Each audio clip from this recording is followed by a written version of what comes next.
Welcome, dear listeners, to History with Herodotus, where we embark on a journey through the annals of time, uncovering the secrets and stories that have shaped our world. Today, we find ourselves at the threshold of a pivotal moment in history, one that would forever alter the landscape of Europe: the Battle of Narva. This epic clash, which took place on November 30th, 1700, was a defining moment in the Great Northern War, pitting the Swedish Empire against the mighty Russian forces. As we delve into the origins of this conflict, let us transport ourselves to the early 17th century, when the seeds of discord were sown. The Swedish Empire, under the wise and ambitious King Charles IX, had been expanding its dominion over the Baltic region, establishing a robust presence in Estonia, Latvia, and parts of present-day Russia. This expansion was fueled by a desire to control the lucrative trade routes that connected Europe with the East, as well as to spread the influence of Protestantism in the face of Catholic Poland-Lithuania's dominance.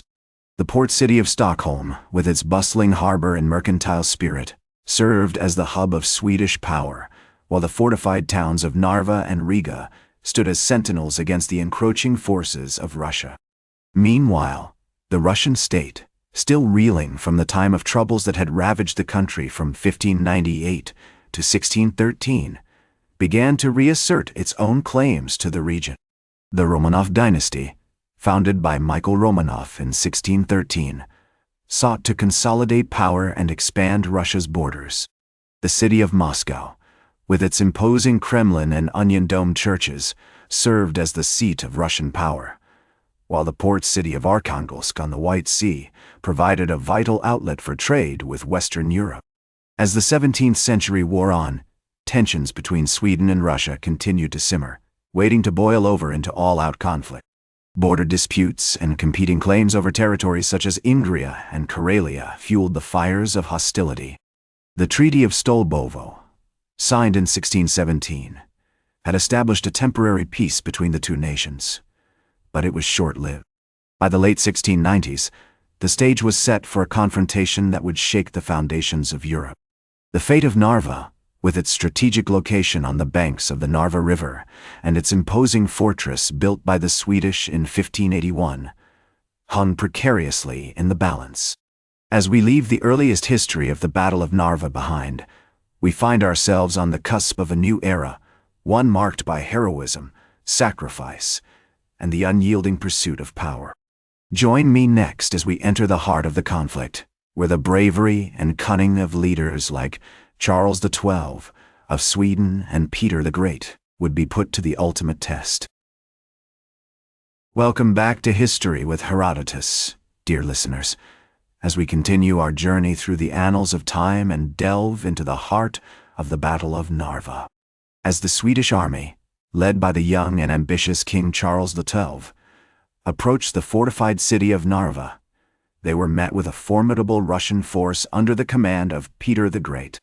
The stage was set for a confrontation that would shake the foundations of Europe. The Russian army, numbering over 35,000 soldiers, had been bolstered by the arrival of reinforcements from Moscow and St. Petersburg. However, despite being outnumbered, the Swedish army, with its discipline and tactical prowess, was determined to emerge victorious. The battle commenced with a fierce artillery barrage, as both sides exchanged cannon fire across the frozen Narva River. The Swedish infantry, clad in their distinctive blue coats, advanced with precision and speed, taking advantage of the Russian line's disorganization. Meanwhile, the Russian cavalry, with its colorful uniforms and thundering horses, charged recklessly into the fray, only to be met by the steady volleys of the Swedish musketeers. As the day wore on, the Swedish army gained the upper hand, pushing the Russians back toward the city walls. The defenders, however, refused to yield, and a fierce struggle ensued as the Swedes attempted to breach the fortifications. It was during this pivotal moment that Charles XII, with his characteristic bravery, led a daring charge against the Russian lines, inspiring his troops to follow him into the heart of the battle. As the sun began to set on Narva, casting a golden glow over the snow-covered landscape, The Swedish army emerged victorious, having repelled the Russian forces and secured a crucial victory. The city, with its imposing fortress and strategic location, was now in Swedish hands, giving Charles XII a vital foothold in the region. In the aftermath of the battle, Peter the Great, though defeated, would go on to reform his military and eventually emerge as one of the most powerful leaders in European history. As he himself once said, "The truth is, I am a man of action, not words," and it was this unyielding determination that would drive him to rebuild and strengthen Russia, setting the stage for future conflicts with Sweden and other European powers. As we stand amidst the battle-scarred landscape of Narva, we are reminded of the profound impact that this conflict had on the course of European history. The bravery and cunning displayed by leaders like Charles XII and Peter the Great have become legendary, inspiring generations to come. And yet, as we gaze out upon the frozen expanse, we are also reminded that the true cost of war is measured not in victories or defeats, but in the lives lost and the destinies forever altered. Join me next as we explore the decline and aftermath of the Battle of Narva, and examine the lasting legacy of this pivotal moment in European history.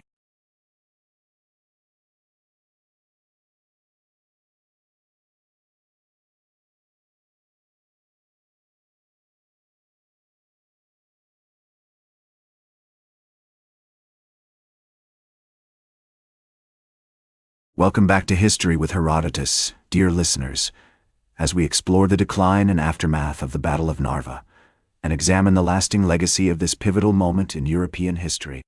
The Swedish victory on November 30th, 1700, marked a significant turning point in the Great Northern War, but it would also prove to be a fleeting triumph. In the years that followed, Peter the Great, determined to rebuild and strengthen his military, implemented a series of sweeping reforms that transformed the Russian army into a formidable force. The Russians adopted new tactics, modernized their artillery, and expanded their infantry, setting the stage for future conflicts with Sweden and other European powers.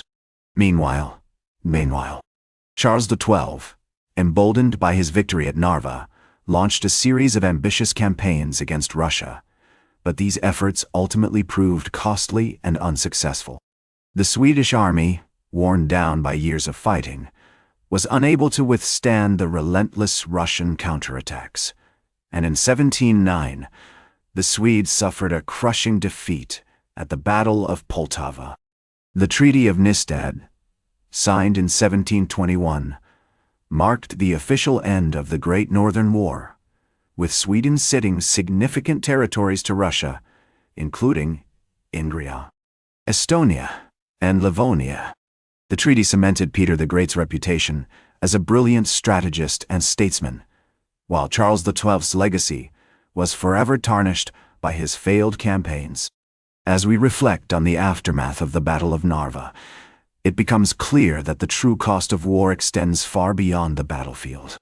The conflict had a profound impact on the people of Sweden, Russia, and the surrounding regions, causing widespread devastation, displacement, and economic hardship.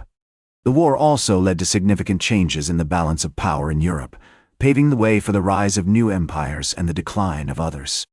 The legacy of the Battle of Narva can still be seen today, with the city remaining an important cultural and historical center in modern-day Estonia.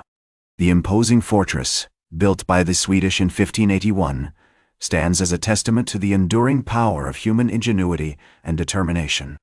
As we gaze out upon the frozen expanse, we are reminded that the story of Narva is far more than just a footnote in the annals of history. It is a rich tapestry of heroism, sacrifice, and the unyielding pursuit of power.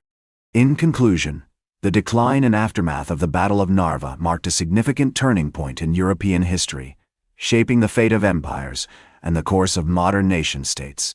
Thank you for joining me on this episode of History with Herodotus. That's all for today's History with Herodotus. Remember to like, share, and subscribe.